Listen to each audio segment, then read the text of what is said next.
Hey, what's up guys? It's me Marlon, just for Fun TV, and welcome sa ating YouTube channel. So for today's video mga lods, sasagutin natin yung tanong ni Kuya Jay. Ayan, mega loud shoutout sa'yo Kuya Jay and Ate Cres at sa inyong mga anak dyan sa Hawaii.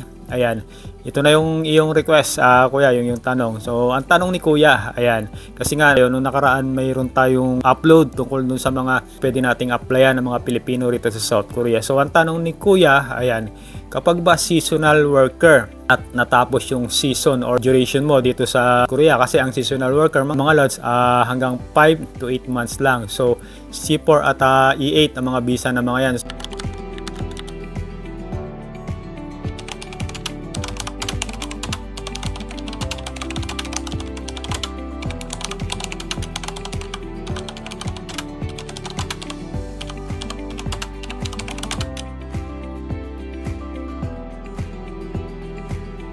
So, pag sinabing seasonal worker, ayan, ito yung mga nagtatrabaho sa mga farm, sa mga agricultural industry, sa mga fisheries industry na tumatagal lamang dito sa South Korea ng 5 hanggang 8 buwan. So, yung 5 buwan, pwede pang ma-extend na hanggang 8 buwan. So, yun ang pinakamatagal na duration of stay nila rito sa South Korea, yung 8 buwan.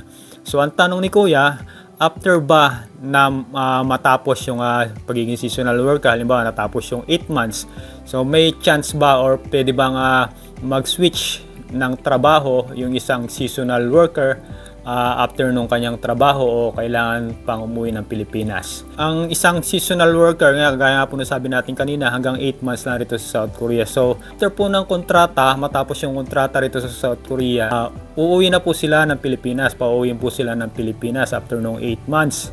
And then, sa susunod na taon uli, kasi seasonal lang po ang pagtatanim ng halaman dito sa South Korea. Siyempre, ang trabaho ng mga seasonal worker, kaya nga po tinawag na seasonal worker, kapag ka lang po may mga halaman, ganyan, no? Kasi di ba may winter po rito sa South Korea. Pag winter, hindi po masyadong makapagtanim, so hindi sila nag-hire ng maraming foreign worker nun. So nakakapagtanim sila sa mga greenhouses, pero ilang mga empleyado lang ang kailangan doon. So hindi nila kailangan ng maraming empleyado. Kaya sa mga season ng taniman, ayan, from spring hanggang bago mag-autumn, ayan, dyan lang po sila nag-hire ng mga tao, lalo na sa spring, yung taniman po ng mga halaman, ano. So dito doon dumadating yung mga foreign worker dito sa South Korea dahil nga panahon ng pagtatanim. So hanggang June, July, August, ayan, hanggang sa umani ng halaman yung mga employer dito. Yun lang ang pinaka panahon ng pag-stay ng isang seasonal worker dito sa loob ng 5 to 8 months na yon. And then after po nung 8 months, ayan, uuwi na po sila ng Pilipinas. Hindi po sila pwedeng mag-change ng ibang trabaho after nung kanilang 8 months na visa. So hindi po possible yung mga ganong transition from E8 visa to ibang trabaho, or makakuha ka ng ibang worker permit na pwede ka magtrabaho dito sa South Korea sa ibang mga industries like manufacturing or kung ano-ano pa. So after po nung kontrata ng farm worker, ayan, uwi na po ng Pilipinas. So ganun lang po ang bali ang process. And then sa susunod na taon uli, nagustuhan ka po ng amo, ayan, i-request ka po niya uli na bumalik dito sa South Korea bilang seasonal worker ulit. So may mga nakakabalik po rito ng mga hanggang 5, 6, 7 times. Basta nagustuhan po ng employer, pinababalik-balik lang siya rito. So ganun po ang sistema, Kuya. Hindi po siya pwedeng mag-switch ng ibang trabaho after seasonal farm visa yung kanyang E8.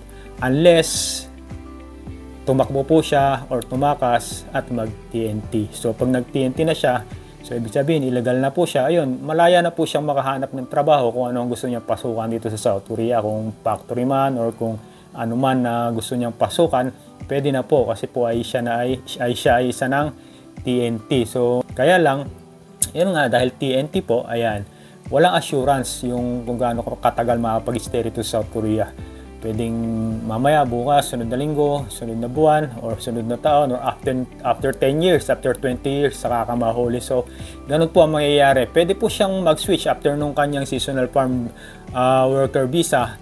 Kaya lang, TNT na po siya noon kung hindi siya uuwi ng Pinas. Pinaka legal na proseso kung gusto niya makapagbalik-balik dito ng paulit-ulit na magiging legal siya na worker dito sa South Korea. Ayan, after nung 8 months niya, uwi siya ng Pinas, tapos sunod, request ulit siya ng amo para makabalik dito. So, ang pinakamagandang paraan para masigurado o para ma-assure mo na kukunin ka pa ng amo mo is galingan mo sa trabaho. Yun talagang ipakita mo na malaki ang pakinabang niya sa'yo. So, para sa mga susunod pa na taon, i-request ka pa rin niya na bumalik dito sa Korea at magtrabaho sa kanya. So, ganun po ang sistema, kuya. Hindi po pwedeng mag-switch ng ibang trabaho ang isang seasonal worker after nung kanyang visa. So, na 8 months. So, kailangan talaga umuwi ng Pinas and then balik na naman dito kapag ni-request ng amo. So, kung halimbawa hindi ka ni-request ng amo dahil pangit yung performance, wala na pong choice. So, sa Pinas ka na. So, ang ginagawa ng mga iba, kuya, kaya nga siguro kung mabalitaan nyo na maraming mga seasonal farm worker dito na tumatakbo or nag-TNT. So, ayun ang option ng iba dahil sa tingin nila na this is a once in a lifetime chance na makarating dito sa South Korea, at kung halimbawang umuwi man sila ng Pilipinas, wala nang kasiguraduhan na makakabalik rin sila ulit dito sa South Korea o i-request ulit sila ng the same na employer. Ayan, dahil anytime pwede magbago ang mga patakaran, mga rules tungkol sa pag-hire ng mga foreign workers. So, yung iba bilang panigurado or hindi na po umuwi after nung kanilang kontrata at tumatakbo na. So, sila po yung mga tinatawag na TNT.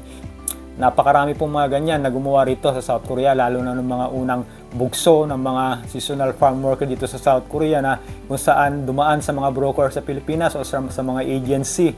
Yung mga pinipirmahan nilang kontrata sa Pinas is hindi nasusunod dito sa South Korea. Yung halimbawa na sumasahod sa kontrata, ang pinirmahan nilang sahod is 80,000. Ang ginagawa ng mga agency o mga broker dyan sa Pinas, ayan, hindi nila nakukuha ng buo yung 80,000. Ang napupunta lang sa kanila sa 80,000 na yun is 30 to 35,000. So sa 80,000, so laki na nawala, 55,000 po ano. So yung sa 35,000 pa na yun, hindi nahawakan ng seasonal worker yun dito sa South Korea. Meron ding nag-aasikaso rito, meron ding representative dito na kumukuha ng sahod ng mga seasonal farm worker at pinapadala sa Pinas. Sa 35,000 na yun, hindi yun buo na ibibigay sa pamilya. Ang ibibigay lang sa pamilya is 15,000. So yung 20,000 is nandun lang sa municipality. Hahawakan nila yon hanggat hindi ka bumabalik sa Pilipinas. Pagbalik mo ng Pilipinas, ayan, saka lang ibibigay sa iyo yung naiipon mo na 20,000 sa loob ng 5 o 8 buwan. So kung mag-TNT ka at hindi ka umuwi, ayan, yung 20,000 times 6 o times 20,000 times 8 months, 160,000. Ayan, doon na 'yon sa doon sa broker na 'yon o kaya doon sa kung kanino man Poncio Pilato mapupunta. So ganun po ang sistema ng mga nauna mga seasonal worker, kaya marami sa kanila ang nagsitakbuhan. Biro nyo nga naman, sa kontrata ang pinirmahan nyo 80,000 plus. Tapos pagdating nyo rito sa Korea, ayan, mahigit sa kalahati ang mawawala sa inyo. Magkano lang ang mapupunta sa pamilya mo at hindi pa nila buo na matatanggap, di ba? So napaka-unfair. Kung kaya naman marami tayong mga kababayan na talagang mas pinili na lang na tumakbo or mag-TNT. Hindi rin natin sila masisisi dahil agrabyado nga naman sila sa ganong labanan. At kung hindi nyo alam sa mga nasa Pilipinas dyan kung gaano kahirap ang pagiging seasonal farm worker dito sa South Korea, napakahirap po lalo na pag summer. At kapag sa greenhouse ka pa nagtatanim, kulob na kulob yan at sobrang init. Meron na po mga nagkukulaps dito, meron ng inatake at meron ng 2 or 3 na binawian ng buhay sa pagiging seasonal farm worker. So, ayan, ganyan ang risk ng pagiging seasonal farm worker, mga kabayan, kuya.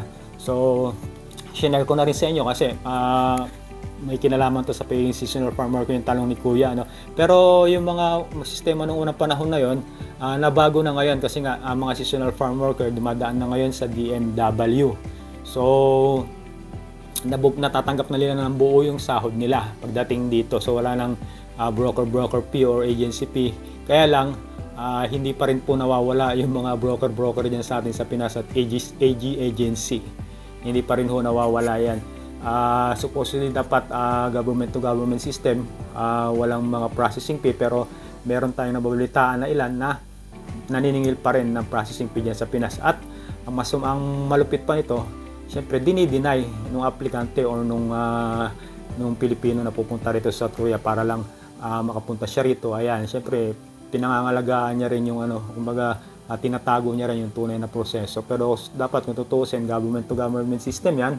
Ayan, dapat wala ng mga processing fee. Kaya lang, dahil nasa kagustuhan ng iba na makarating dito at kumita, nagbabayad ng malaking halaga, which is hindi naman dapat. So, ganon kuya ang sistema.